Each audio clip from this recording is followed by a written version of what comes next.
Hey, it's Jess, and welcome to The Heart Strong, a podcast where we explore navigating the challenges in our lives. It's my personal mission to guide you towards your greatest potential. So come along with me as we explore living with courage, or as I put it, living heart strong.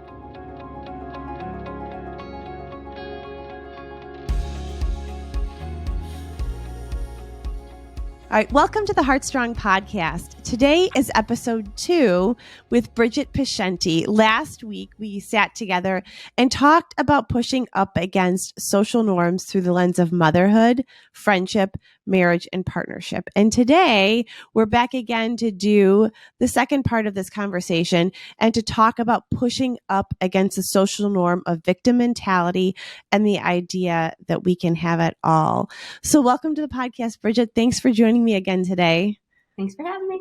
Yeah. So, like I said, last week we talked about two other social norms. So if you didn't listen to that episode, that was making people comfortable while we're uncomfortable. And the second one was canceling ourselves in this cancel culture. So if you haven't had a chance, go back to the previous episode and listen to what we talked about then. You know, Bridgett and I have done an episode together every season of the Heart Strong podcast, and we really like to choose a topic about culture. Like, where are we? What are we thinking about? What are we noticing in our friends and people around us? And we like to address some of those things.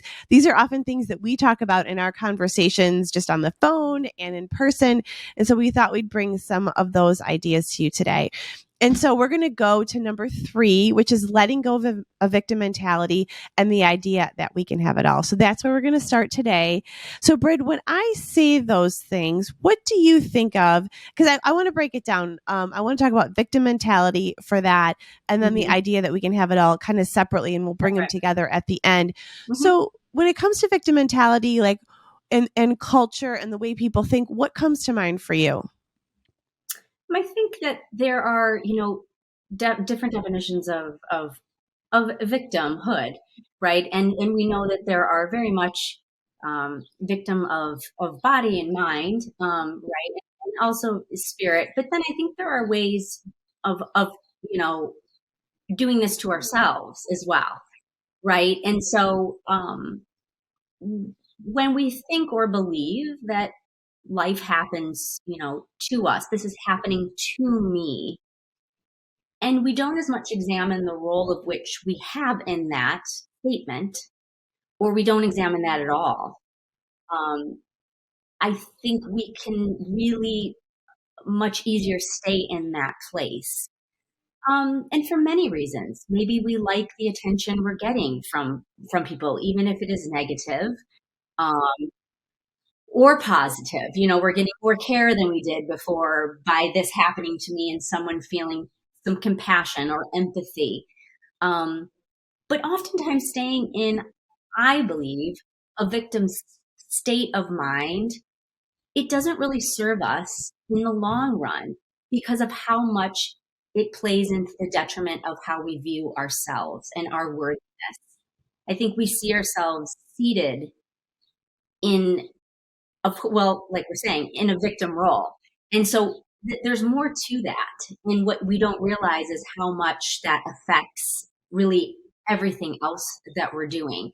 We're constantly, I think, looking for others to either keep us in this space, or we think that there is just no other way, that we can't view it any differently because, again, culture says we can't. The social norm says, this is my plight. This has happened to me, and now this is the seat I will have for the rest of my life. And that I don't believe to be true. I think that can be transformed, that very much can be shifted.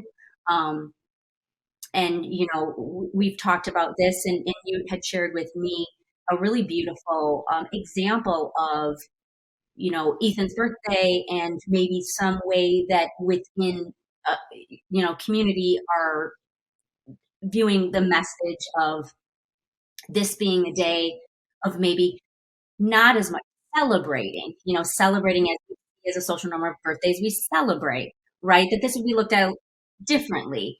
And you saying, I don't see it that way. So Yeah. you talk more about that. Yeah, I think that you brought up a really interesting point about victim mentality and that it kind of seeps in as an identity. You Yeah. know, it's like this happened to me. This is my place in the world. This is becomes my identity instead of really defining what we want our identity to be within that role that we're sitting in. So, for the example that you just brought up about Ethan's birthday, for those of you who might not know, my son Ethan died when he was 7, needing a heart transplant, and he would have turned 18 just a week ago. And, it's always a very interesting day for me because I will be honest, it's the hardest day of the year for me. Every mother wants to celebrate their child on their birthday. Everyone wants to see their child grow. Who would they be? I mean, these are questions that we ask ourselves. But it's also a day where I reflect upon all of the ways that I've grown in my life and all of the gifts that Ethan has brought to me. And so the identity that I choose is one of Ethan's a gift and that I have grown so much as a human and he has made me who I am. And that it is not a day of I am a grieving mother and I'm stuck in my house and and this has happened to me, but that even his death is something that has happened for me. And the question becomes, what am I going to do with it? And that's something that I examine really every year on his birthday. And I had a couple people make that comment on social media, which people are so generous to remember him and to send messages. And I appreciate that. It's what every person that's missing someone wants, is to know that they're remembered. But is that like today is such a gut punch for you? And there were a couple of comments like that. And it was really interesting because I thought, well, I get that on one hand. I get how someone could say that, but it was not aligned for me. That was not how I was feeling that day. I'm like, I don't want my son's birthday. It's potentially, I guess you could say, a gun punch that he's not here. But like, I've so shifted my view on how life works that I see everything that happens to me as something that's happening for me, as an opportunity to grow, as something that really I have to dig so deep into to see a bigger story. And that is what I want my identity to be. So I think the message is like, you can have things happen to you in your life that are tragic, and you need to give yourself time to grieve in them. But it's your choice what your identity becomes through it. And I think sometimes, in my experience, it is pushing up against a social norm to say, this is the identity that I choose. When you have a disabled kid like I do, or you have a kid that's died, or you're divorced, your child's an addict, you've gone through bankruptcy. I mean, there's a million things. The world will give you an identity and make it very easy for you to be a victim. And it's got to be a choice to push up against that and say, this is the identity that I'm going to choose. Yeah. It is hard to do, but Yeah. I think it's such an important thing to do because that's what gives us agency and energy, frankly, in our lives. Absolutely. Absolutely. Because you said it can be a lot easier just to take this and what the world says you are, or what they believe you to be, because of whatever it is you're experiencing in your life, or what has happened to you, and how much that really can strip any sense of owning, like you said, agency of your life. And I think that message is so powerful, to say you can, it's yours. It's yours for the taking, but you're going to have to make those choices, and you're going to have to push up against that. And it's not going to be easy, because you're going to be met with doubt by the world that you can make that happen too. And confusion about how are they doing that? There's all the things. You're not going to be understood. You're not going to be understood by everybody. But these are the trade-offs, and that's the price. And would you take that over the other every day, rather than staying in that victim mentality or identity? Right. And because it is a choice. And I think it is and there are so many areas of life where I think people would like for us to stay silent or to stay in this box because it's so much more comfortable for them, for Yeah. us to be in this box than it is for us to say, no, I want to choose this instead. But I think that it's also a very empowering place. And so stepping out of that role of being a victim of your circumstance and twisting that around and thinking to yourself, how can I make this also a place of power? And that is a very personal choice.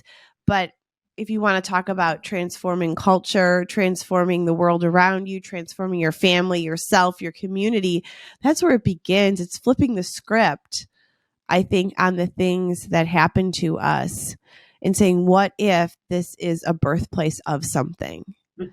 Yeah. And finding the beauty, finding some, within joy within, but really, again, going back to that, making something beautiful, transforming, that you have that, you and you alone really have that agency to do it and to teach others to, or give permission to others to do the same. And I think that that's the modeling that we really need, because we aren't going to be in a world ever where there isn't suffering. That's right. So, Right. So I don't know what the alternative is.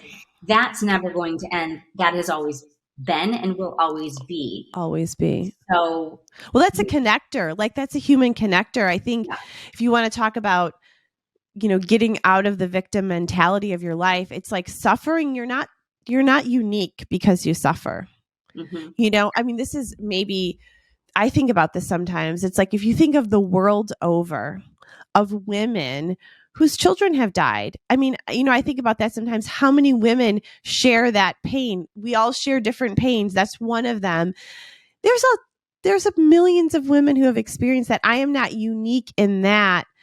The choice is, what am I going to do with that? And so the suffering is not unique.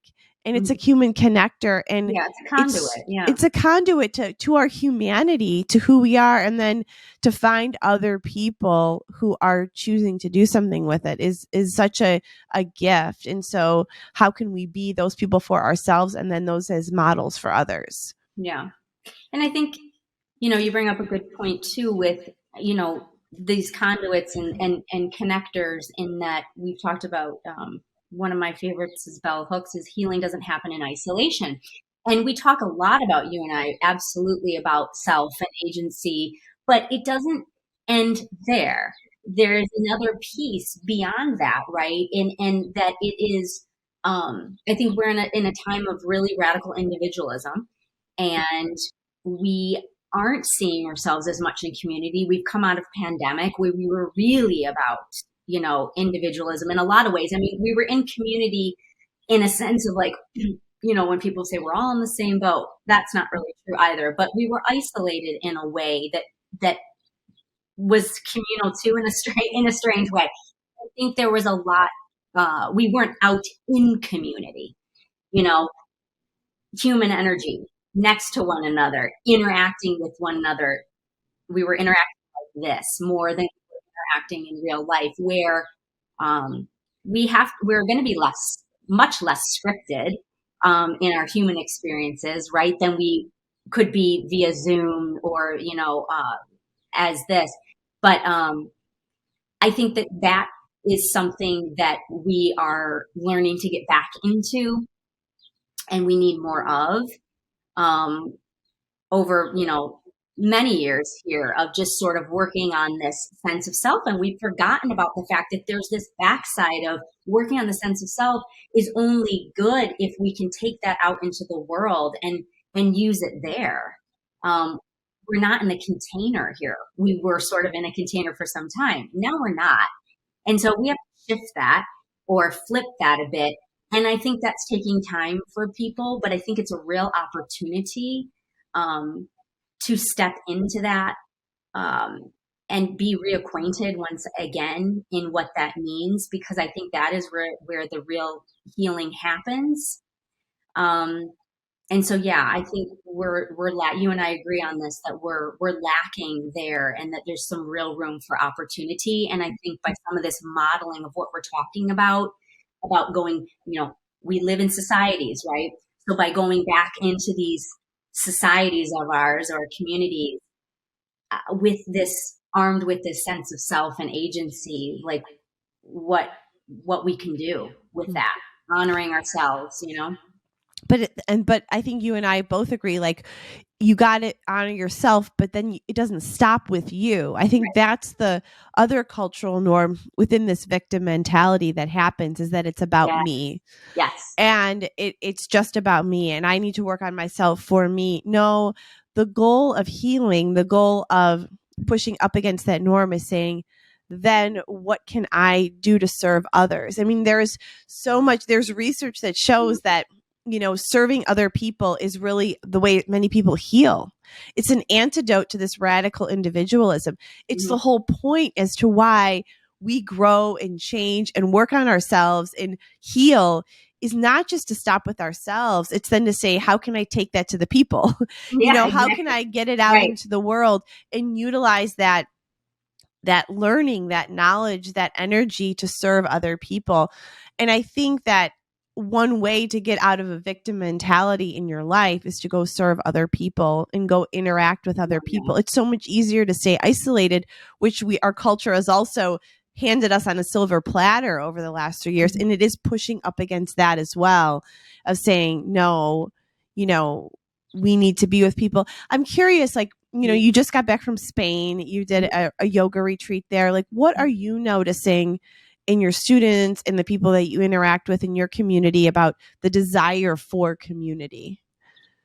Yeah, well, I think along those same lines that you were talking about too, is taking it out, is this expanding of your heart too, is these other more subtleties of not just it's about me and this has to make me feel good, otherwise I'm not doing any of this, but these compassion, this empathy, these other pieces of meeting people where they are at, and seeing that that is necessary for this world, to go on, and necessary for our own healing.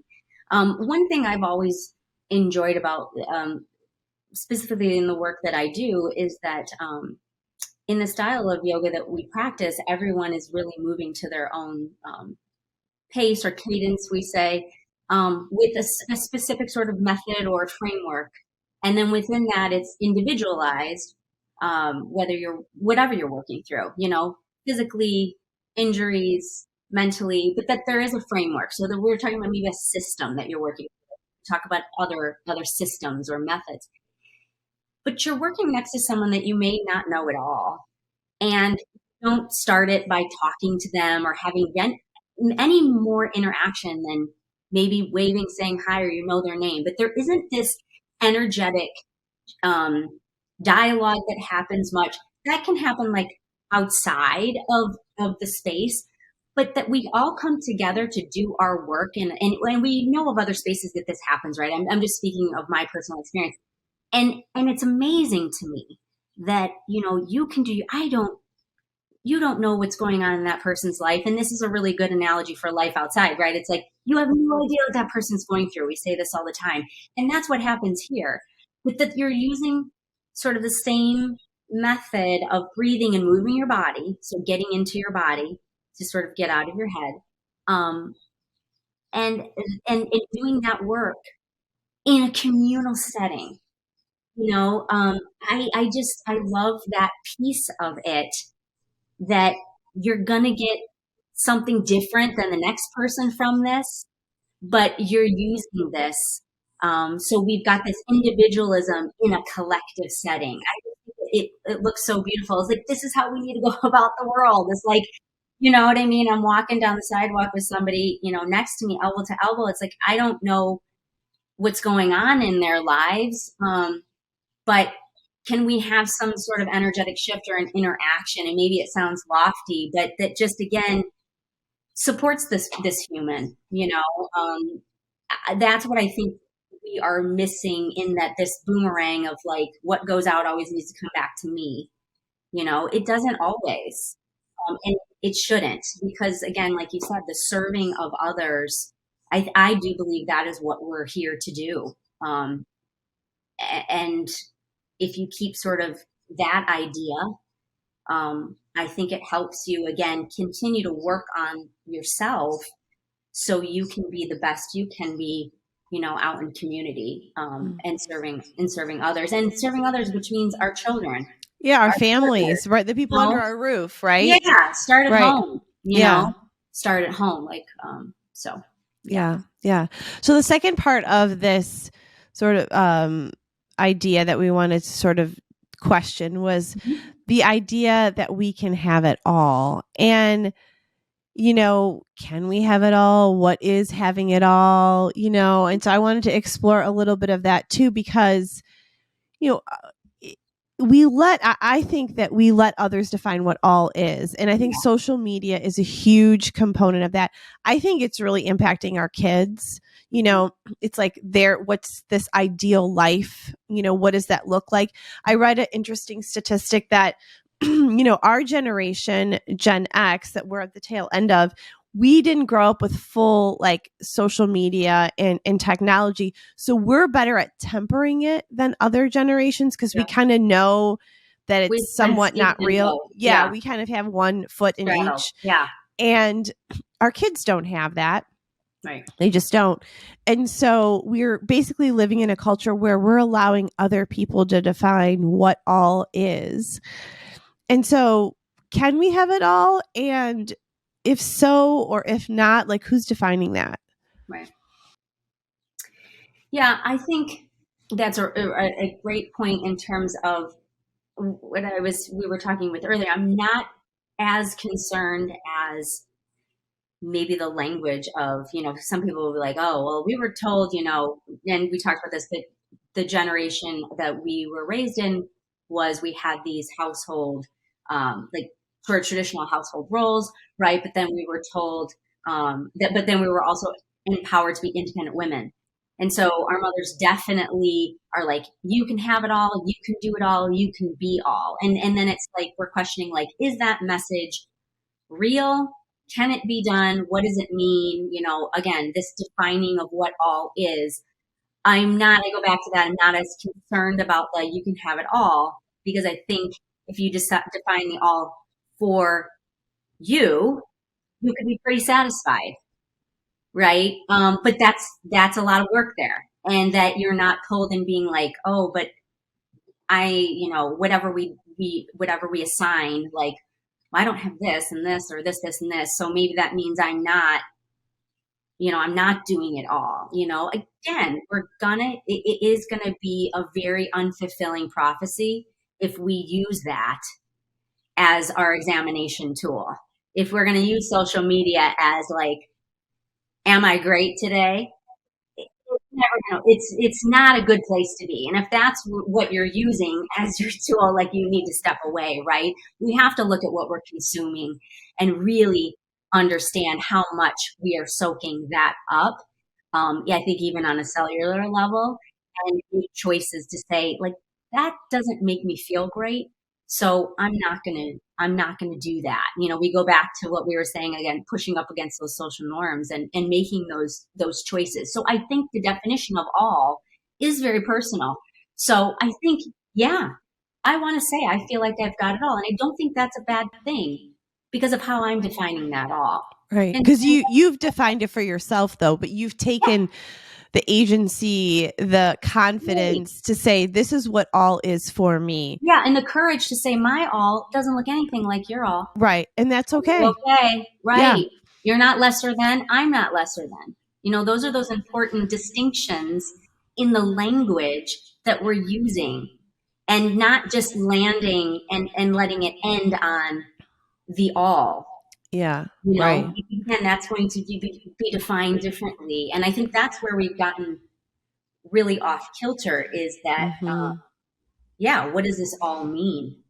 Mm-hmm. And what, and then it kind of goes back to what we talked about last week a little bit too, is having that alignment within ourselves so that we can take aligned action in our life to define what that looks like for us in our family. And I think the message that seems to be a through line to me of all the things that we've talked about last week and this week is that you have to take time to know yourself. You have to go inside, but it's not to stop there. It's then to be able to take that learning, that confidence, that agency, and step it out into the choices you're making for your family and for yourself, for the things in your relationships and all these areas that we've talked about.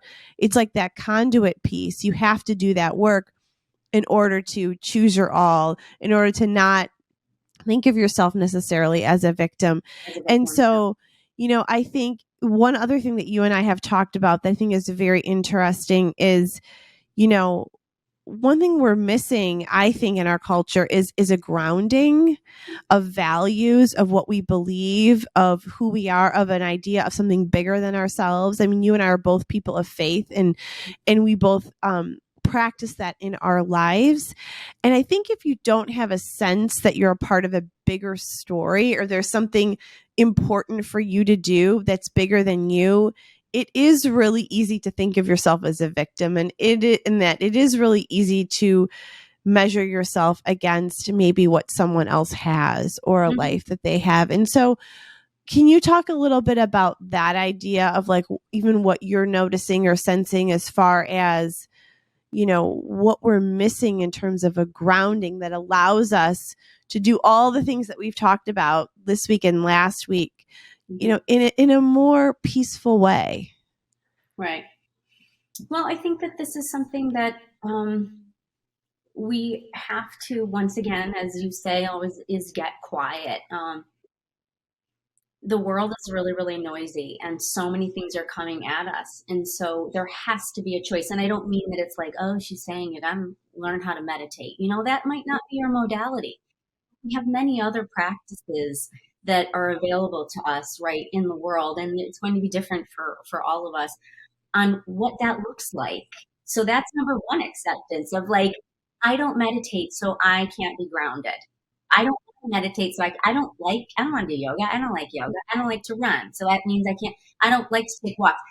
There's all these things that we won't know what works for us if we don't try to put some of these things into some practice. If we don't do some type of checks and balances and looking in, and how will you look in? I'm not as interested in the modality of how you look in, but I think those of us that are doing this are going to speak about it.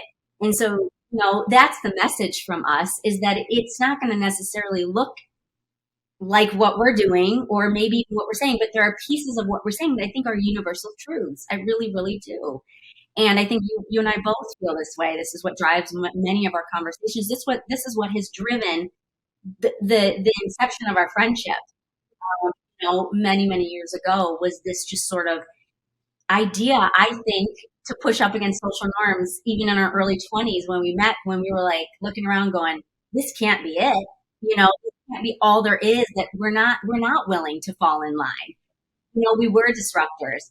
And because we were really curious, and because we were innovators and creative, and saying like, I don't want to just accept that this is the way it's done and fall in line. And so I think that is a big concept, a mindset, not a concept, from not being a victim when things happen to you, and then not just absorbing them, and then, like I said, sitting with that and thinking that you have no agency to shift that. That you absolutely do, but it's going to be hard. And this idea that other people's lives must be so much easier, and that nothing ever happens to them, and no one is suffering, and that we said, suffering is also a universal truth. And when we understand that piece, I think we might be a little bit more open to the idea that maybe our suffering isn't unique, and that we can kind of look outside. There's a little bit of, I always say, I grew up in a small town, and I really craved anonymity. So I was like, I need to go to the city. I didn't want people to know my business. I just didn't, and I had a lovely, lovely, childhood. It's not that at all, but it was too small town for my brain and my way of thinking, I felt. And I wanted just to meet people who maybe had different ideas and this, that, and the other. And I feel like what happens with that, is that expansion of just not always accepting what other people in the box they want to put you in. And when you think that way, you are more open to questioning it for yourself, and you said that earlier about being placed in a box, and that doesn't end there. It doesn't have to end there, but you're really going to have to do the work to get yourself out of that. And that also understand that you might not be understood by everybody for doing that. And that's okay. And that's okay. Yeah. But and finding and finding a place where you're grounded, a belief that grounds you, a place where you see that your life fits into a bigger picture, absolutely, a bigger and that's story. A practice. Grounding is a practice. We're not just grounded on 2 feet and now we walk on the earth and I think to circle back to that and is that grounding has to be a practice effort, like to stay be grounded, because we know within a day, and I love grounding practices, and that's what I do and teach people. I'm not always grounded. I can feel myself start to rise up off the earth and floating and out of body experiences. Absolutely. And if I don't or didn't have the tools that I've worked on to figure out we'll use these terms, we have now, regulating a nervous system, so that we're not all walking around as dysregulated nervous systems, which is primarily what's going on because what is coming at us through social media. And we're disassociated from our bodies. All of that. These are practices. You have to get back inside and through this come down. So these are practices, whether it's prayer, whether it's meditation, whether it's taking a walk, taking a run, cooking, whatever can get you into a place of peace within your center. That's what you need.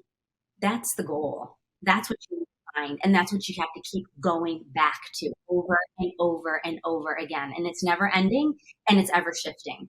So those practices also, be open to this vacillating of that too. And I think we're more open to those things too, coming to us, that we might be, when we are already sort of rooted in something, that might not be the thing forever, but you and I always use that kind of language. We're not interested in saying like, I'm done with, we're in process. We're in process for life. Always growing, always discovering, knowing that there's something always more to learn, to grow through, to discover, to learn about. And I think that that's like kind of in, sort of starting to wrap up these ideas, is that I think that you and I would both agree that curiosity is like what I think is one of the things that sort of probably binds our friendship too, is that we're very curious people and we're open to a lot of ideas and we're open to thinking differently, and that we want to encourage people to do that in their life, to find their values, to find what they believe in, to serve other people, to know themselves, and to do that in a sense where it's aligned for you. It's kind of like, you want to, like, I'm looking over there because I have a closet there. It's like, you want to go in the closet, get out all of the noise that's around and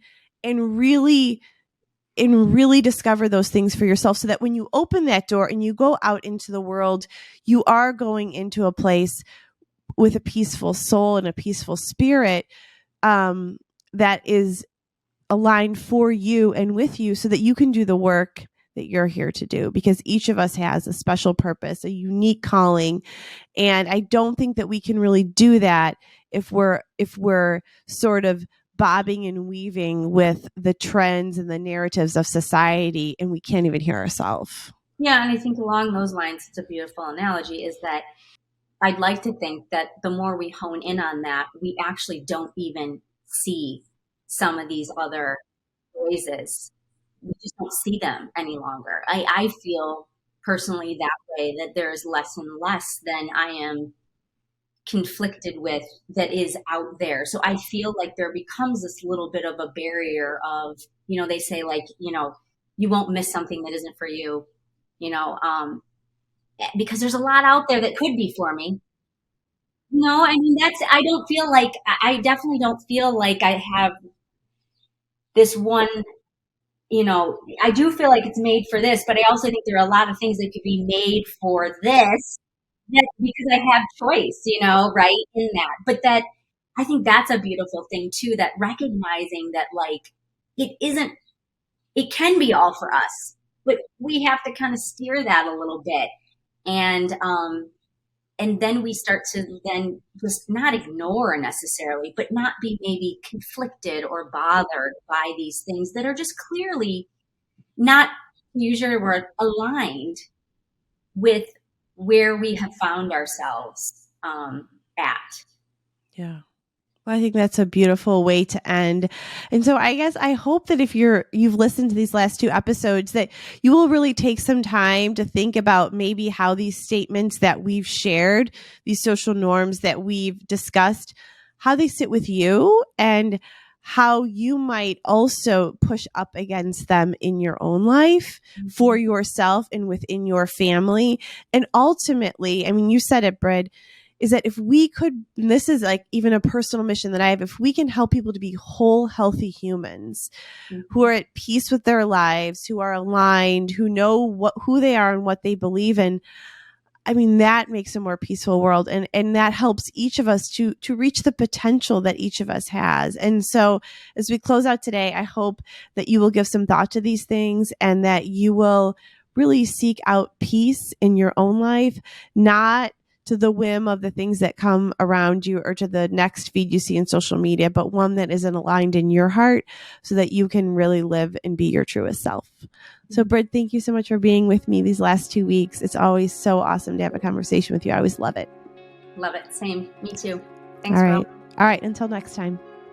Thank you for joining me here on the Heartstrong podcast. Please rate and review this podcast and share an episode that you love with a friend, because when you do, you help us grow our mission of encouraging people to grow through the challenges of their lives and to live their full potential. We'll see you next time.